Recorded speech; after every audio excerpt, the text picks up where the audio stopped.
আজকে সেই নবীর উম্মত পাওয়ার বেশি না কম? জান্নাতের বাগানে বসছেন, এটা কোনো ব্যাপার হইলো? খুব জান্নাত। জিবরাইল কয় প্রভু গো, জান্নাতটা দেখতে খুব ইচ্ছা হয়, দিবেন একটু সময়? আল্লাহ কতক্ষণ? কয় একদিনের সময়। কয় দিলাম একদিন, যা সকাল থেকে সন্ধ্যা পর্যন্ত 600 নূরের পাখা চালাইয়া আপনাদের জান্নাতের একটা জানালা দেখে শেষ করতে পারে নাই। জিবরাইল বলেন প্রভু হাই হাই, এত কম সময় নিয়ে কেন কক্সবাজার আইলাম? এক সপ্তাহ সময় যদি নিয়ে আইতাম কিছুটা দেখতে পারতাম। আইলাম আর গেলাম, দেখা তো হইল না। জিবরাইল আফসোস দেখে আল্লাহ কয় জিবরাইল হইছে, খোদা গো একটা কথা বললে রাগ হবেন? কি কথা? আমার 8 দিনের সময় দেন, একটা সপ্তাহ। আপনার বেহেশত এত শুদ্ধ, কি বলেন? বেহেশতের মধ্যে কক্সবাজার আছে না? আপনি যে বেহেশতের বাংলা ঘরে বসবেন, বাংলা ঘরের নিচেই থাকবে কক্সবাজারের নদী, এবং এই নদী লবণাক্ত পানি না, লবণের পানি না তো। এই নদীর থেকে এক গ্লাস পানি পুরাবেন, মুখে দিয়া দেখবেন এটা 4 মেডিসিনের শরবত। 4টাকে একসাথে করে শরবতের নদী কক্সবাজার হিসাবে আপনার পায়ের নিচে দিয়ে রাখছে।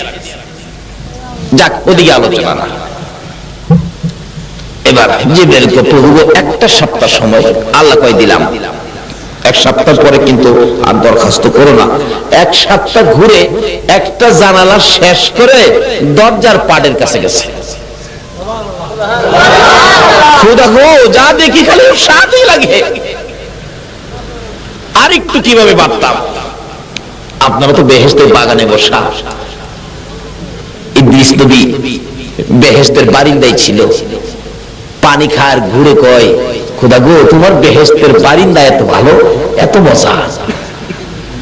আমার নবী মেরাজের সফরে গেলে ইদ্রিস নবীর সাথে দেখা। জিজ্ঞেস করে ইদ্রিস তুমি এখানে? হুজুর আমি তো এখানে বেহেশতে ছিলাম, পানি খাইতাম, পানি খাইতেছি। কি মজা হুজুর পানি। আমার নবীর বোঝায় পানি যে মজা। নবী করে খালি পানি মজা, আরো তো মজার জিনিস আছে।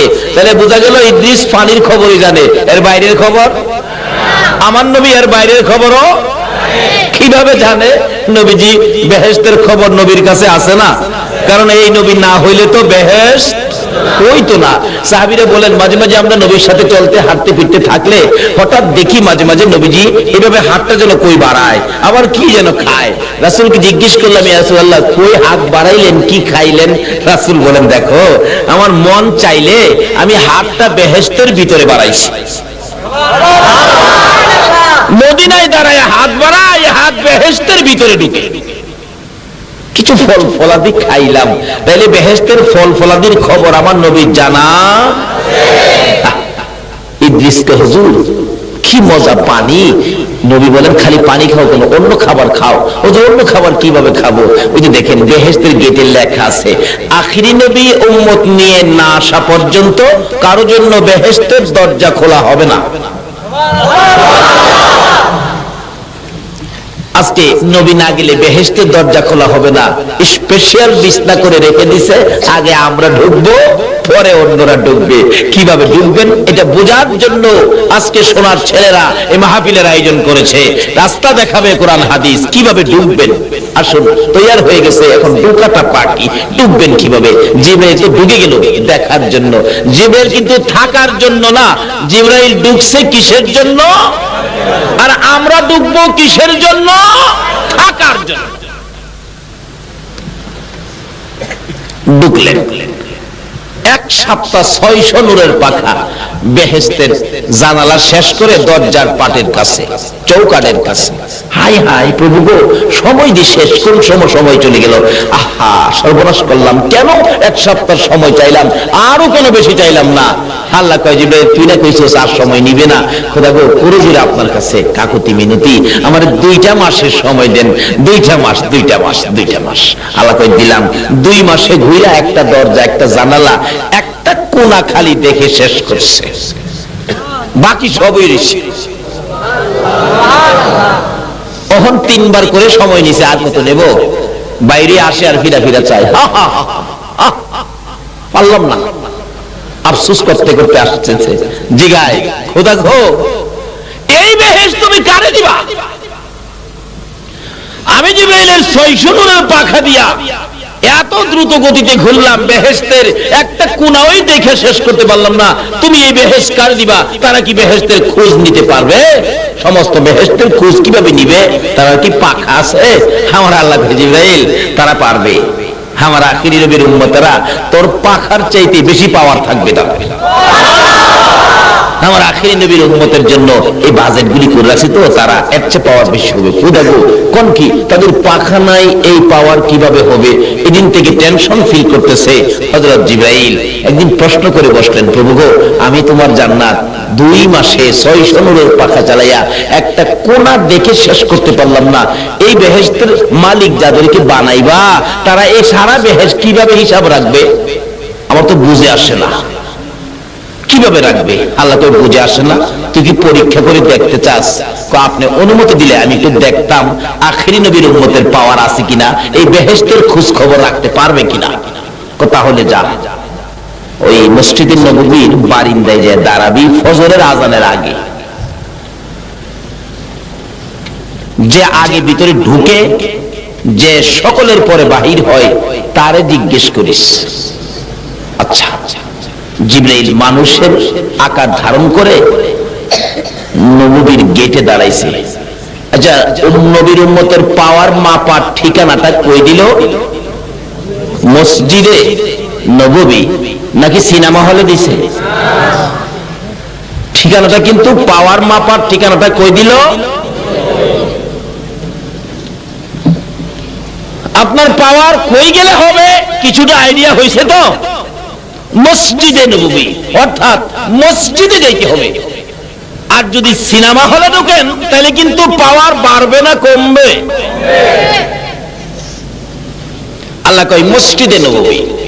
জিবরাইল দাঁড়াইছে গিয়া শেষ রাত্রে, দাঁড়াইয়া দেখে একটা লোক ঢুকছে সবার আগে। চিন রাখছে কোথায় বসছে। আমার দেখে সব লোক বাহির হলো নামাজের শেষে, এই লোকটা বাহির হয় নাই। বারিন্দার থেকে ভিতরে ঢুকে যে দরজাটা দিয়ে বাহির হবে, একটা হাত চৌকাঠের মধ্যে দিয়ে জিবরাইল রাস্তা বন্ধ করে দাঁড়াইছে, যাতে চলে গেলে যাতে ধরা পড়ে, হাত দিয়ে বন্ধ করে রাখছে। দেখে বাহির হয়ে আইতেছে সেই লোকটা যেটা আগে ঢুকছিল। জিজ্ঞেস করলেন, ভাই আপনার নাম? আমার নাম তো আবু বকর। নামটা জানি কি কইল? চিনছেন তো আবু বকর? আবু বকর সিদ্দিক রাদিয়াল্লাহু তাআলা। আপনারা নবীর ভালোবাসায় বসে আছেন। আচ্ছা, আবু বকরের ভালোবাসাটা কি এরকমই ছিল না আরো বেশি ছিল? কি যে বেশি ছিল! আসুন সামনে বাড়ি। আমার নাম আবু বকর। রাস্তা ছাড়েন, রাস্তা ছাড়েন। ভাই আবু বকর, আমি তো আপনারে খুঁজতেছি। কেন? আপনার সাথে করার কথা আছে। কি কথা? আপনি কি এখন বলতে পারেন আমার আল্লাহর হুকুম নিয়ে চলাফেরা করে, নবী রাসূলের কাছে যায়, ফেরেশতাদের সর্দার জিবরাইল কোথায় আছে? যে জিগাইতেছে সে কে? মানুষের আকার ধরে বলতেছে। আবু বকর বলেন, ভাই এই সকালবেলা এই প্রশ্ন জিবরাইল কইয়াছে, এটা কি কইলেই জবাব দেওয়া যাবে? যে আমি কালকে সকালে চলে গেলে 2 দিন পরে যদি আপনাদের এলাকার কেউ জিগায়, আচ্ছা তোফাজ্জল সব কই আছে বলতে পারেন? যে আপনারা কি পারবেন ঠিকানা দিতে? মাত্র বাংলাদেশ, বৈরূপপুর, চট্টগ্রাম, এর মধ্যে খবর নাই, দেওয়ার ক্ষমতা নাই। এবার জিবরাইল প্রশ্ন করলেন, মানুষ বেশি, ও ভাই আবু বকর জিবরাইল কই আছে বলেন। আবু বকর বলেন, দেখেন জিবরাইল কই আছে বললেই তো হয় না। আচ্ছা, আপনি যে এত বড় প্রশ্ন করলেন, আপনার বাড়ি কই? আবু বকর কই, খোদা গো, আমার বাড়ি জিগাইল আমি কি কইতাম? সোজা করে লইব, চিনছো না হারা কারা? আচ্ছা ভাই আমার বাড়ি পরে, আপনি আগে কোন আমার এই কথা না করে, হেটা তো কমু, হেটা কমু। জিবরাইল কয়, হ্যাঁ কইব বলে? আরে কয় কি রে, কই আছে না আছে জানে কিভাবে কইব বলে আবার কয়? আপনার বাড়িটা, আমিও পরে কমু, মানে আপনার টাগে জিবরাইলের খবরটা। আচ্ছা ঠিক আছে, আমার কিছুক্ষণ সময় দেন। সময় ছাড়া তো জিবরাইল কয়েছে বলা যাবে না। এবার জিবরাইল কয়, আচ্ছা আবু বকর 2 মাসের সময় নিবেন? আবু বকর কয়, জিবরাইল বাইর করতে এতদিন লাগে নাকি? জিবরাইল কয়, তো ধরা পড়ছি, আরো কমায় কোন 1 সপ্তাহ নিবেন? ওই তার আইডিয়া। আরে মিয়া, 1 সপ্তাহ সময় লাগে নাকি? তাহলে 1 দিনের নিবেন? আর না, এত সময় দিন। জিবরাইল কো, আমার আইডিয়া শেষ, যে কতক্ষণে বাহির করবেন? আবু বকর বলেন, চোখটা বন্ধ করব, চোখটা খুলবো, জিবরাইলের খবর দেব। জিবরাইল কই, খোদা গো, দরাদ পড়ছে। আচ্ছা আবু বকরের এই পাওয়ার কি নবীর ভালোবাসা দিয়া না না দিয়া? আরো জোরে কোন, কোন নবীর ভালোবাসা দিয়া? যে নবীর উসিলায় এত কিছু হয়েছে, যেই নবীর শানে আপনারা মিলাদুন নবীর আয়োজন করেছেন, এই মিলাদুন নবী আর কোন নবীর শানে হয়?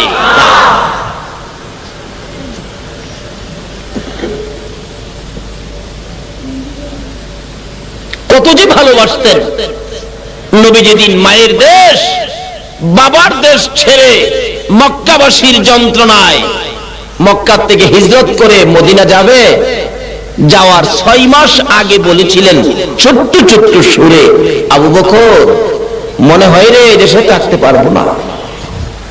নবী দিলে চোখের পানি ছেড়ে দিছে,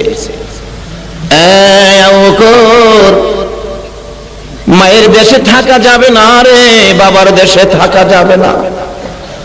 আমি কাউরে গালি দেই নাই, কারো মাথায় বাড়ি দেই নাই, কারো ক্ষতি করি নাই, তারপরেও আবু বকর রে দেয় না রে আমারে সুখে থাকতে। যে বিছানায় শুভ, বিছানার মধ্যে নিয়ে কাটা দেয়া রাখে, পচা সাপ দেয়া রাখে। নবীজি বললেন, আবু বকর থাকা যাবে না, মদিনায় চলে যাব, হিজরত করব। আমার মন কয় হিজরতের সময় তুমি হবে আমার সঙ্গী। ওদিন থেকে আবু বকর 6টা মাস পার হয়ে গেল, একদিনও বিছানার মধ্যে পিঠ লাগায় না। কেন? নবীজি আয়েশা নি ডাক দেয়, আবু বকর আর নবী আয়েশা আমারে ডাকবে আর আমি ঘুমিয়ে থাকবো, এই বেয়াদবি রাসূলের সাথে করতে রাজি না। আর আমরা তো মুখে দা যাইয়ে তাই কয়ে ফেলাই।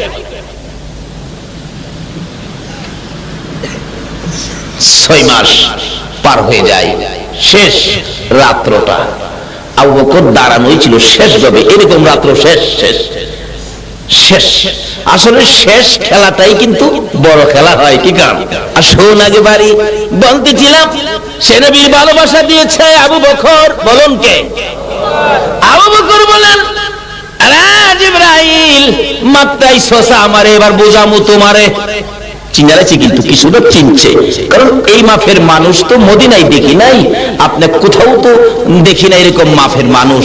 আপনার বাড়িটা খুহিটা কোন? কয় না আমার বাড়ি কমো না। কোন আবু বকর?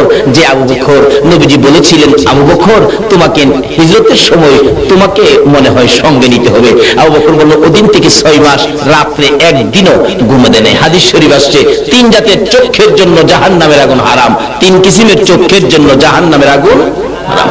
যেই চক্ষু রাসূলের প্রেম আর ভালোবাসায় জাগ্রত থাকে। আজকে কি আপনারা জাগ্রত না ঘুমন্ত? রাসূলের প্রেমে যারা জাগ্রত থাকে, এই চক্ষের জন্য জাহান্নামের আগুন হারাম। 2 নম্বরে হলো আল্লাহর আযাব গজবের ভয়ে যেই চোখ থেকে পানি বাহির হইছে, আল্লাহর আযাব গজবের ভয়ে যেই চোখ থেকে পানি বাহির হইছে, এই চোখের জন্য জাহান্নামের আগুন হারাম। 1 ফোঁটা পানি যদি আজকে কেউ বাহির করতে পারেন, আপনার জন্য জাহান্নামের আগুন হারাম হয়ে যাবে। 3 নম্বরে হলো আমার দেখা যে জিনিসটা হারাম, কোন হারাম বস্তুর দিকে চোখটা গেছে, চট করে চোখটা ফিরাইয়া নেওয়া। হারাম বস্তুর থেকে যেই চোখ ফিরাইয়া রাখছে, এই চোখের জন্য জাহান্নামের আগুন হারাম। তাহলে এক কিসিমের তো আমরা পাইলাম, সেটা হলো নবীর মহব্বতে জাগ্রত।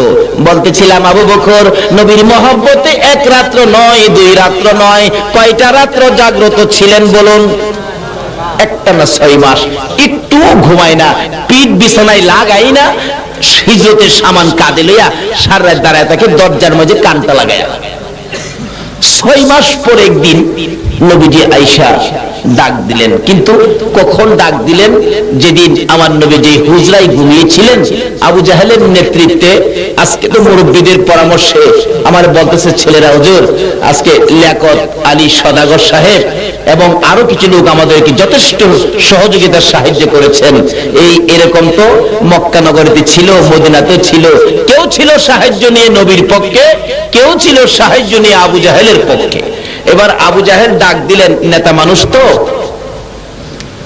40টা বংশ থেকে 40 জন যুবক আনলেন, আইনা বললেন আজকে রাত্রে মুহাম্মদের ঘর ঘেরাও করে রাখো, সকালবেলা কতল করে দিবা। এরা দাঁড়াইছে চারদিক ঘেরাও করে নবীজির ঘর হুজরা খানি। কিভাবে দাঁড়াইছে? কিতাব বলেন পিঠের সাথে পিঠ লাগাইয়া দাঁড়াইছে, পিঠের সাথে পিঠ লাগাইয়া, যাতে কোথাও বাহির হইয়া যাইতে না পারে। এমনি সময় জিবরাইল বলেন, ইয়া রাসূলুল্লাহ ঘুমিয়েছেন, সর্বনাশ হয়ে গেছে। কি? আপনাকে তো চারদিক ঘেরাও করে ফেলছে, উঠেন। জিবরাইল কি করব? তরবারি নিয়ে ভাও, তারা আপনাকে কতল করে ফেলবে, তা আমি কি করব এখন? জিবরাইল, হুজুর ভয় পায়েন না, আল্লাহ আমারে পাঠাইছে। সুবহানাল্লাহ। কেন ভয় নাই হুজুর, আল্লাহ আমারে পাঠাইছে। আচ্ছা ঠিক আছে, কি করতে হবে? জিবরাইল এক মুষ্টি ভালু নিয়ে, পাথরের কণা নিয়ে বললেন, হুজুর এই কোরআন শরীফের সূরা ইয়াসিন থেকে এই আয়াতটুকু তেলাওয়াত করে এই বালুর মধ্যে ফু দিয়ে বালুটি ছিটাইয়া দেন। রাসূল কয়, ঘরের ভিতর থেকে ছিটাইলে এই পাথরের কণা কি বাহিরে যাবে? আল্লাহ কয়, বন্ধু গো, আপনার দায়িত্ব ছিটান, যাইবে না যাইবে এই দায়িত্ব আমার। নবীজি ফু দিয়ে ছিটাইলেন। আমার আল্লাহ নিজ দায়িত্বে 2টা করে পাথরের কণা সকলের চোখে চোখে পৌঁছাইছে। এই কণাটা কি রহমতের না গজবের? আরে রহমতের কণা পড়লেই তো অবস্থা কি হয়? বেচারা হুন্ডা চালায়, চোখের মধ্যে একটা জাল ফুক পড়ছে, রাস্তার মধ্যে জাল ফুক, হুন্ডা লিয়া গাতার গেছে গা। আর গজবের কণা, পাথরের কণা চোখে পড়ছে, কন্ত টাইন্ডার তাল ঠিক আছে, হাই হাই হাই হাই। আর একটা তো হাই হাই যে করস, মোহাম্মদ তো যাইতেছে গা, হস কি কহ তরবারি লিয়া মারছে আর কি আঘাত। এই আঘাতে কিন্তু হের বাড়ির পাশের বন্ধু মারা গেছে, হারা হারা মারামারি লাগছে, রাস্তা ফাঁক হইছে। আল্লাহ কয়, জিবরাইল এই ফাঁকে দিয়ে আমার বন্ধু লইয়া যা, মদিনার দিকে রওনা হয়।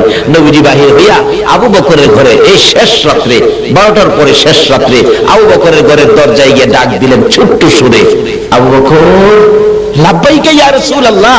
আসছেন? এই রাত্রগুলো নবীর প্রেমে জাগ্রত ছিলেন, নবীর প্রেমে জাগ্রত এক একটা রাত্রের দাম কত? আজকে কারা আবু বকরের মতো বসে আছেন? একটু লম্বা হবে আলোচনা। নবীর প্রেমে জীবন দিতে পারবেন? সময় দিতে পারবেন? একটা রাত দিতে পারবেন? আল্লাহ তুমি কবুল করো। তারা পারবে, তুমি কবুল করো। দেখেন ডাকতেছে, ইয়া রাসূলুল্লাহ আমি তো জাগ্রত, আমি ঘুমায় নাই। এই নবীর প্রেমে রাত্রগুলো জাগ্রত থাকে, কি পাইছে দেখেন না। আল্লাহ যে বলছে, বন্ধু গো, তোমার প্রেমে যারা চোখে ঘুম দেয় নাই, আমি তাদের জন্য, এই চোখের জন্য জাহান্নামের আগুন হারাম করে দিলাম। একদিন মা আয়েশা সিদ্দিকা রাদিয়াল্লাহু তাআলা বলেছিলেন, আকাশের মধ্যে চন্দ্রবর্তী পূর্ণিমার চাঁদ, সমস্ত আকাশ তারকা দিয়ে সাজানো। নবীজিকে নিয়ে মা আয়েশা মরুভূমির মধ্যে খালি জায়গায়, মানুষ নাই তো নিরিবিলি জায়গায় দুইজনে হাঁটতেছেন। এটাও সুন্নত, মাঝে মাঝে বিবিকে নিয়ে নিরিবিলি জায়গায় রাত্রে, চন্দ্রবর্তী রাত্রে তো মাঝে মাঝে হাঁটবেন। এখন তো আমাদের দেশের লোকেরা বিবি নিয়ে এরকম রাত্রে হাঁটতে রাজি না, যাইবোগা বিবিরে নিয়ে মার্কেট করতে হবে। যান, কত যাইবেন, একদিন বুঝাইব। আয়েশা সিদ্দিকা বলতেছেন, ইয়া রাসূলুল্লাহ আকাশে এত তারা, হুজুর কথা বলতেছেন, অনেক কথা বলছেন। আরেকদিন বলেন, ইয়া রাসূলুল্লাহ লন্তা আমরা দুজনে দৌড়াদৌড়ি খেলি। রাসূল বলেন, চলো বিবিকে নিয়ে দৌড়াদৌড়িও খেলবেন, কিন্তু মানুষের সামনে না, কিন্তু আপনারা রাসূল টার্গেট দিয়ে খেজুর গাছটা আগে কে দৌড়ায় যেতে পারে। এদিন তুলনামূলক ভাবে নবীজি একটু ক্লান্ত ছিলেন, দৌড়াইয়া নবীজির আগে মা আয়েশা গিয়া পৌঁছে গেছে। যাইয়া কই, হুজুর আমি কিন্তু ফার্স্ট, আমি আগে আইসা পড়ছি। রাসূল তো মাইনা নিলাম তোমার ফার্স্ট। রাসূলকে তুমি ফার্স্ট ইয়ার হয়ে থাকবা আর আমি পিছে থাকবো। আরেকদিন যেদিন নবীজি সুস্থ ছিলেন এদিন কই, আয়েশা আজকে রাত্রে হবে খেলা। আচ্ছা হুজুর। আয়েশা তো ভাবছে এই দিন যখন আমি ফার্স্ট হইছি আজকে তো আমিও হই। এদিন দৌড় দিবার আগেই রাসূল গেছে, আয়েশা এই দিনের পয়েন্ট আজকে আমি পাইলাম।